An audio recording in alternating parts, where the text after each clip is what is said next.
نماز کی فضیلت اور نماز کو قائم کرنے کا حکم تقریباً قرآن کریم کے اندر 21 جگہ پر بیان فرمایا ہے،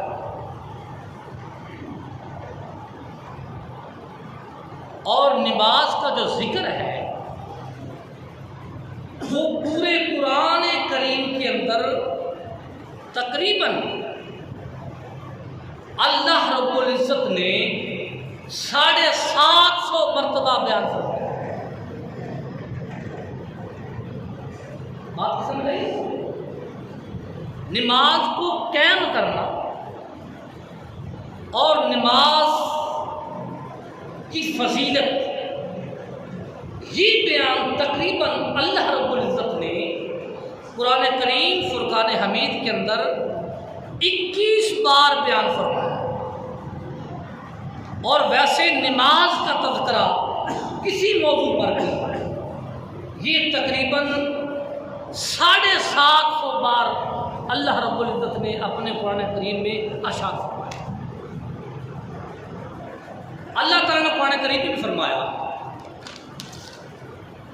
قُلْ لِعِبَادِيَ الَّذِينَ آمَنُوا، اے میرے مومن بندو، آپ میرے مومن بندوں سے فرما دو کہ وہ نماز قائم کریں، اور جو رزق ہم نے ان کو دیا ہے اس میرے رزق میں سے نکال کر پوشیدہ طور پر اور اعلانیہ طور پر دونوں طریقوں سے میرے راستے پر خرچ کرے، اور اس دن سے پہلے خرچ کرے جس دن میں نہ کوئی خرید و فروخت ہوگی اور نہ ہی کوئی دنیا کا دوست کام آئے گا۔ یہ کام اللہ رب العزت نے ہمیں حکم دے دیا قرآن پاک کے اندر بھی، نماز قائم کرو، اور جو میں نے تجھے رزق دیا ہے اس میرے رزق میں سے نکال کر میرے راستے پر خرچ کرو، لیکن یاد رکھ لو اس دن سے پہلے کر لو جو تمہارے اوپر آخری دن آنے والا ہے۔ اللہ رب العزت نے قرآن کریم میں ارشاد فرمایا اے میرے محبوب سیدنا محمد مصطفیٰ صلی اللہ علیہ وسلم، ان مومنوں کو، ان میرے نیک بندوں کو فرما دو کہ تم نماز قائم کرو، اور جو رزق میں نے آپ کو عطا کیا ہے، صاف رزق، ستھرا رزق، پاکیزہ رزق، اعلیٰ رزق، اس میرے رزق میں سے نکال کر پوشیدہ طور پر، یعنی کہ لوگوں کی نگاہوں سے چھپ کر، اور اعلانیہ طور پر، اعلانیہ سے یہ مراد نہیں کہ سپیکر میں اعلان کریں، اجتماعی طور پر، اعلانیہ طور پر، فرمایا دونوں طریقوں سے میرے راستے پر خرچ کرو، اور آگے فرمایا اس دن سے پہلے روز معاشر سے پہلے روز قیامت سے پہلے تم یہ میرا جو دیا ہوا رزق ہے، جو میرا مال ہے، اس میرے مال میں سے نکال کر ایسے خرچ کرو، دائیں ہاتھ سے خرچ کرو، بائیں کو خبر نہ ہو، پھر اعلانیہ خرچ کرو۔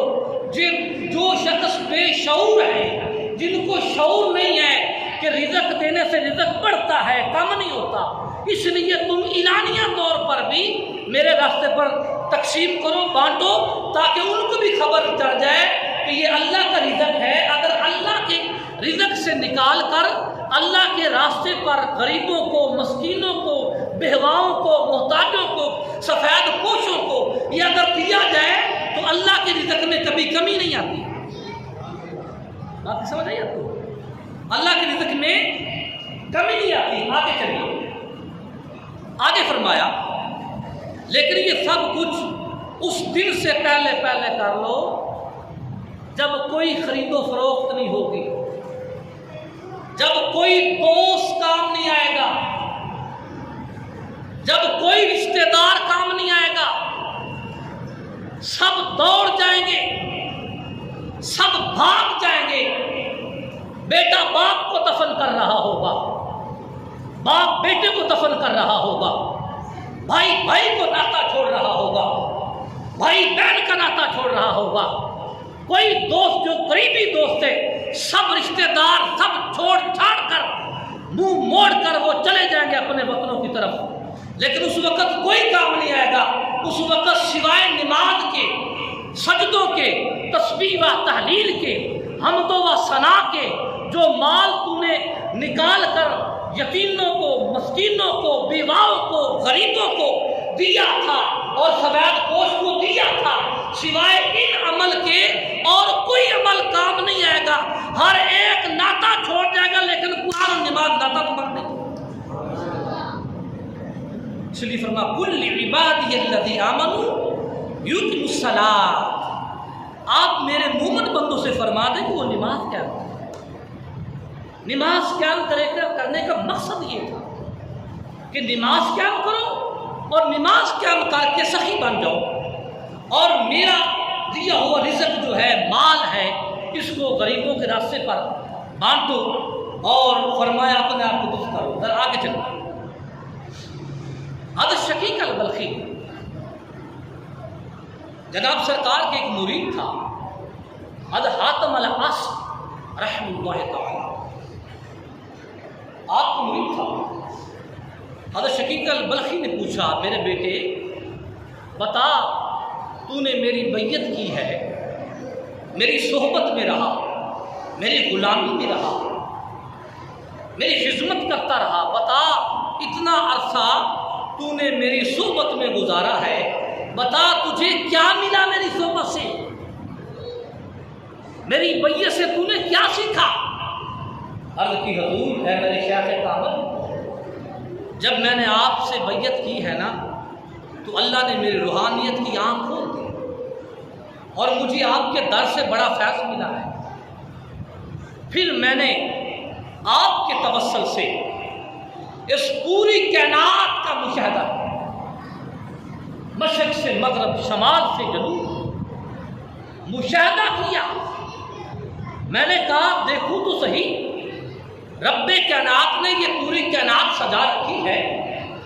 یہ درند ہیں، یہ درند ہیں، یہ پرند ہیں، یہ حیوانات ہیں، یہ جمادات ہیں، یہ حشرات الارض ہیں، یہ انسان ہیں، رب نے ان کو دیا کیا ہے؟ کہتا میں نے کھوج لگائی، اے میرے شیخ کامل، آخر میں اپنی منزل تک پہنچ گیا۔ میں کیا دیکھتا ہوں، اس رب کائنات نے پوری کائنات بنا کر اس کائنات کو صرف دو چیزیں دے رکھی ہیں، تیسری چیز رب نے اس کائنات کو نہیں دی۔ بیٹا بتا وہ دو چیزیں کون سی ہے؟ عرض کی حضور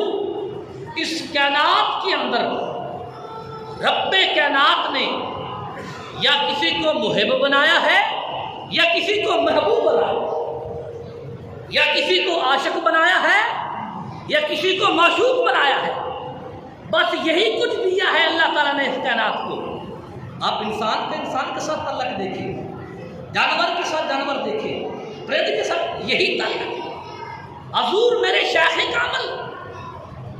اس کائنات کو رب کائنات نے یا کسی کو معشوق بنایا ہے یا کسی کو عاشق بنایا ہے۔ اے میرے شیخ کامل، پھر میں نے دیکھا،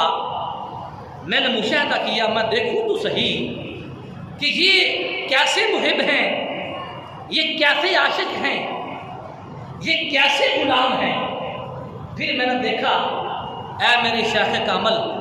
کچھ میں نے ایسے محب دیکھے، عاشق دیکھے، اگر کسی کا محبوب بیمار ہو گیا نا، وہ گھر سے آئے گا، اس کے گھر جا کر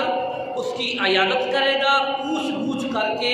اس کو وہیں بیمار چھوڑ کر خالی ہاتھ گھر واپس۔ توجہ ذرا،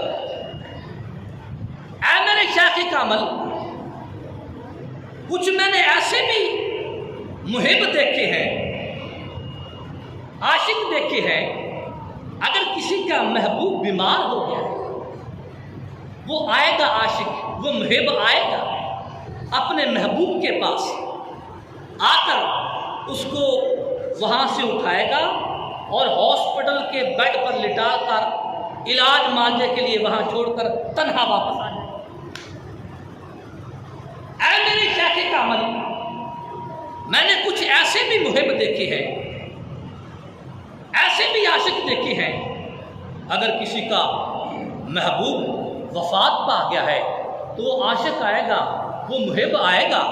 زیادہ سے زیادہ کیا کرے گا؟ اس کا دیدار کرے گا، 2 آنسو بہائے گا، پھر اس کو پھٹے پر لٹا کر اس کے بدن کے کپڑے پھاڑ کر اس کا بدن ننگا کرے گا، اس کو غسل دے گا، اس کو کفن پہنائے گا، اٹھا کر چارپائی پہ لٹا کے جنازہ پڑھ کے دعا مانگ کے گھر واپس آئے۔ اے میرے شیخ کامل، توجہ سنی بات، آپ کو بات کی سمجھ آئے گی نماز میں۔ اے میرے شیخ کامل، کچھ میں نے ایسے بھی محب دیکھے ہیں، عاشق دیکھے ہیں، اگر کسی کا محبوب وفات پا گیا ہے، وہ عاشق آئے گا، وہ محب آئے گا، آ کر اپنے اس محبوب کو جنازہ گاہ سے چارپائی اٹھائے گا، قبرستان لے جائے گا، اور قبرستان جا کر وہاں قبر کے اندر دھنس دے گا، لٹا دے گا،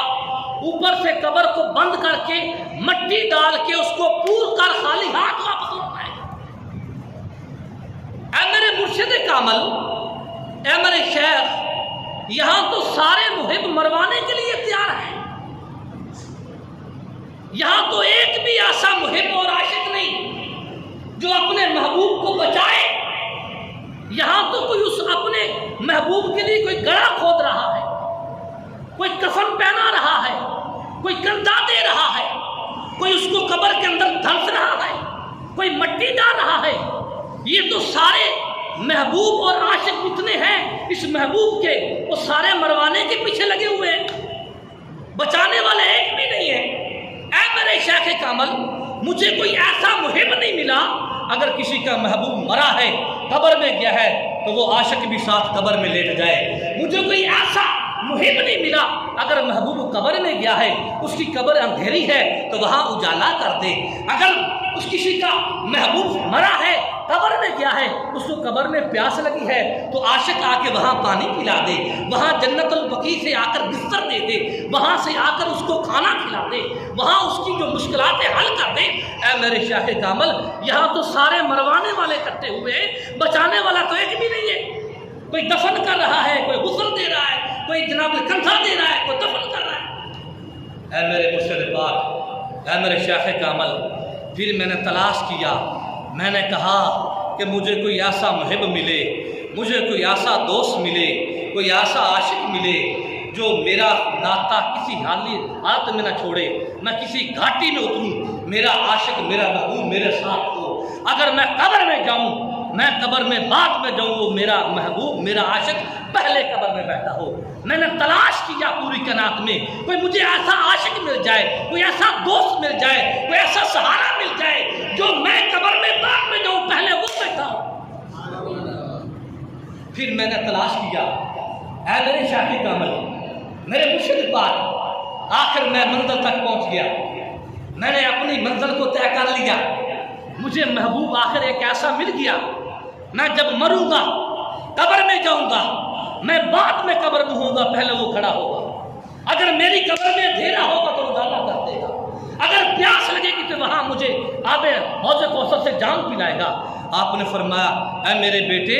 بتا تو صحیح وہ تیرا کیسا دوست ہے جو تجھے قبر میں بھی نہیں تنہا چھوڑنا چاہتا، جو تیری قبر بھی روشن کرنا چاہتا ہے، جو تجھے قبر میں کھانا کھلانا چاہتا ہے، جو تجھے قبر میں پانی پلانا چاہتا ہے۔ بتا تو صحیح میرے بیٹے، وہ کون سا تیرا دوست ہے؟ عرض کی، اے میرے شیخ کامل، اے میرے مرشد پاک، جب میں پوری کائنات میں دیکھا کہ یہ سارے عاشق 2 نمبر ہیں، یہ دوست 2 نمبر ہیں، حتیٰ کہ بھائی بھائی کو چھوڑ جائے گا، بیٹا باپ کو چھوڑ جائے گا، باپ بیٹے کو چھوڑ جائے گا، یہ سارے مرانے والے ہیں، اس لیے میں نے تمام سے دوستی چھوڑ کر میں نے اللہ کے قرآن سے دوستی لگا لی ہے۔ میں نے نماز سے دوستی لگائی، میں نے سجدوں سے دوستی لگائی. یہ قرآن ایسا دوست ہے، میں قبر میں بعد میں جاؤں گا، پہلے وہ میری قبر میں بیٹھا ہوگا. یہ نماز ایسا دوست ہے، میری قبر اندھیری ہے تو وہاں اجالا کر دے گا. یہ ایسے سجدے ہیں کہ مجھے بھوک لگے گی تو وہاں مجھے جنت البقیع سے کھانا کھلایا جائے گا. جب میں اللہ کے حضور پیش ہوں گا، میرے ایک کندھے کے ساتھ قرآن ہوگا، ایک کندھے کے ساتھ نماز. اس لیے اے میرے شیخ کامل، میں نے اس دنیا کی محبت کو چھوڑ کر قرآن سے محبت لگائی، نماز سے محبت لگائی، سجدوں سے محبت لگائی، حمد و ثنا سے محبت لگائی، تسبیح و تحلیل سے محبت لگائی. تو یہ نہیں آخر نبی محمد بخش فرماتے ہیں کہ چٹی چادر عملہ والی کہ تو داغ نہ لاوی جڑیا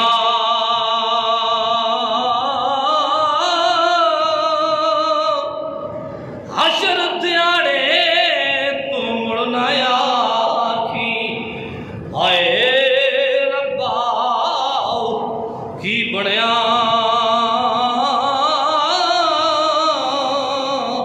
ہائے ربا کی بڑیا. آج لے ان کی پناہ، آج مدد مانگ ان سے،